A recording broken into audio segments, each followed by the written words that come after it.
released on $500,000 bail this morning. Emerson was unavailable for comment. Updating the national news. In Washington today, with major pieces of business left on the Senate's calendar, the leadership was faced with a choice of either postponing this bill.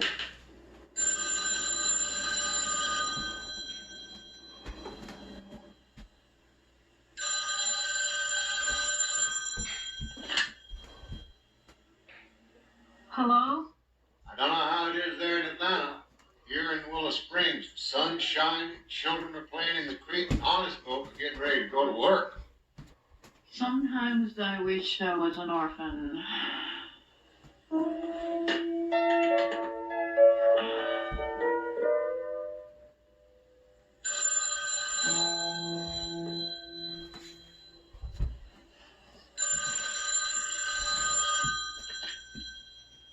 I said honest folk are getting ready to go to work. Okay.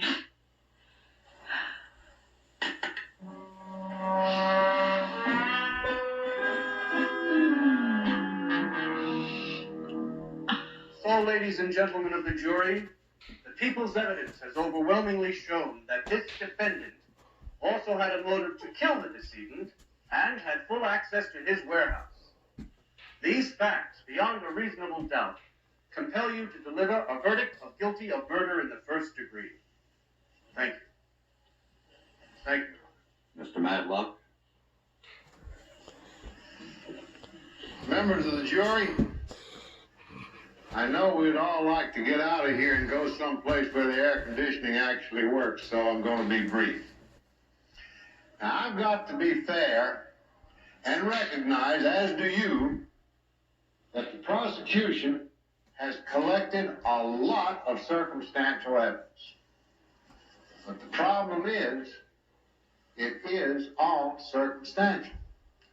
Now, they've accused this man of murder, but no one saw the crime occur. No body has ever been found. No one knows how the victim died or if he died at all. In fact, they have never proved a crime was actually committed. And now, I'm going to count to 10. And when I'm done, this supposed victim's going to walk through that door over there. 1, 2, 3, 4,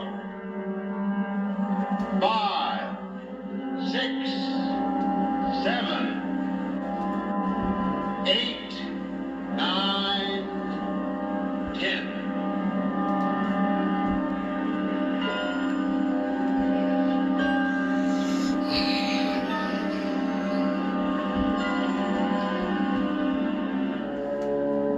So you see, members of the jury, in fairness, you must return a verdict of not guilty. Each and every one of you was staring at that door because you had a reasonable doubt that a crime was even committed. And you must let this man go free. He was staring at that door as hard as you were. And so were they.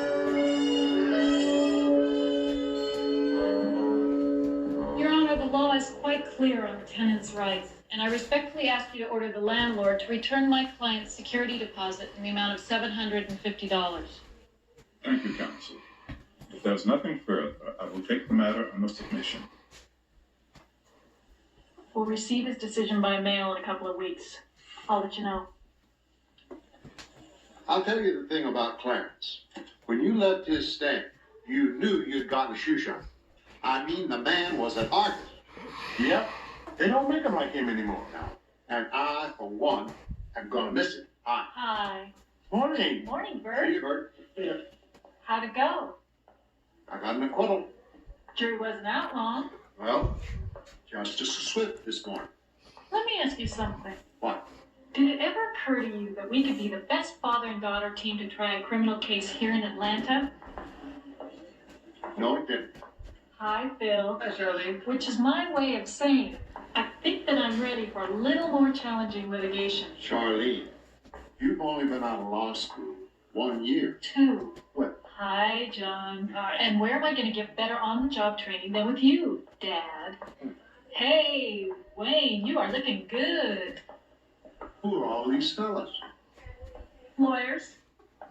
Stay away from lawyers. They have ethics, no morals. Yeah, but they sure do have fun. Where'd you meet them? Met most of them at Santino's. That's a pickup bar, isn't it? No, it's where we yuppies go to unwind. Haven't you ever seen a beer commercial?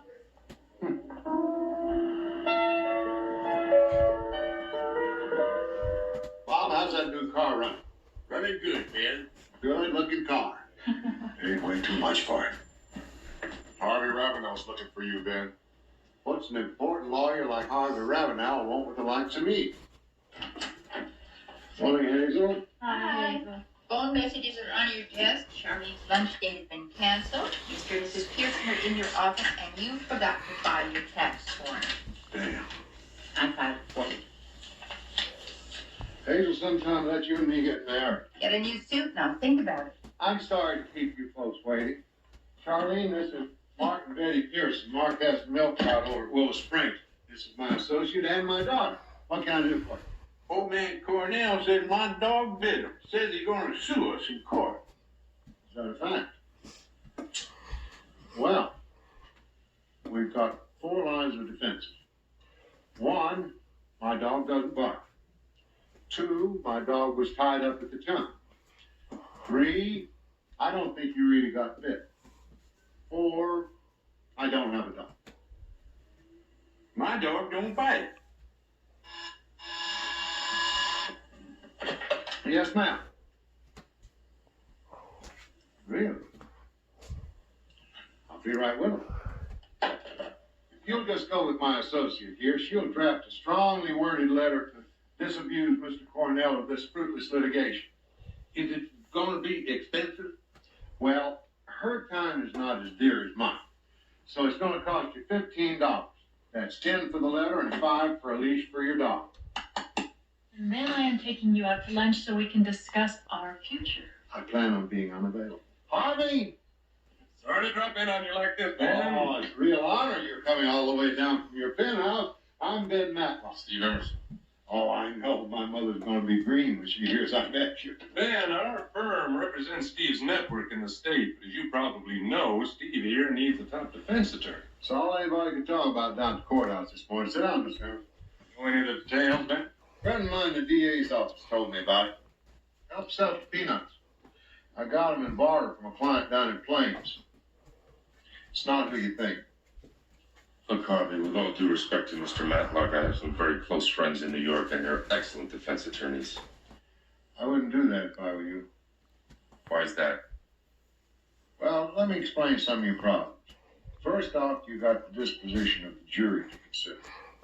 They look at you as a fast-talking TV personality from New York, and you're rich. I'm hardly rich. According to the standards of folks around here, you're rich. And you got another first strike against you. You're an outsider. You need a local boy, somebody who's good. Steve, Ben here has a record in criminal cases probably second to none. He's handled murder trials all over the country. Harvey, don't press the man. Harvey, I'm in deep trouble here. If I were in your spot, I'd want Ben. Wait a minute. I said you need somebody like me. I didn't say I'd take the case. What? Your situation doesn't sound too good to me. Ben, we need you. Harvey, I've got my reputation to consider. Money's no object here. Money never is. How much cash you got?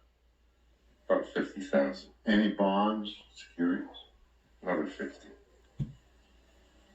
That'll do as a retainer. A retainer? Look at it this way, Steve. If I win, it'll be worth it. If I don't, they take you to the Georgia Diagnostic and Classification Center over near Jackson and they electrocute you. I think you made your point, okay? Harvey, thanks for throwing some business my way. I appreciate it. Talk to you later, Steve. We got a lot of talking to do. You gotta tell me everything that happened that night. Anything important I should know. Well, my marriage to Linda was stormy. The divorce was even worse. But I loved her. I didn't kill her. I understand you've got an alibi for the time of the murder. That's a privileged news communication. I can't reveal the source. Even if it means your own name. I gave the man my word. I don't have to tell you this is going to be an uphill battle. The prosecution has all the cards. I'll give it the best shot I got. Next to injustice, I hate Lucy.